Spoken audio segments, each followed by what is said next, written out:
Hello everyone and welcome. This is a video of my first oil change on this 2003 LS430.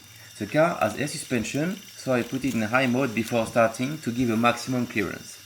With an ultra flat jack, I am lifting the car from its central lifting point and then I place the stand on each side carefully before slowly dropping the car, making sure it sits properly.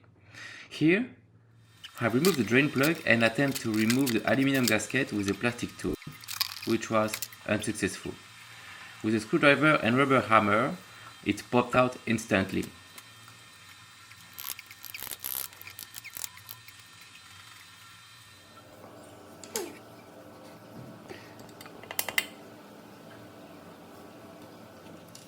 Afterwards, I remove the engine undercover to access the oil filter. In the meantime, and since an hour passed, I install the new drain plug and gasket and clean up around.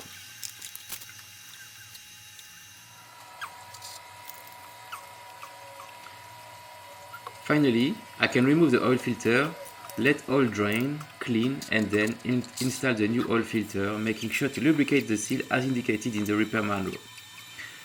The last step is to change the air filter, start the car for 3 minutes and check for leaks. Since mine has air suspension, I put back everything and drop the car before starting the engine. Otherwise, air suspension should be deactivated.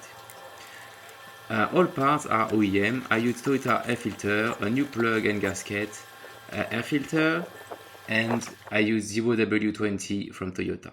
Thanks for watching.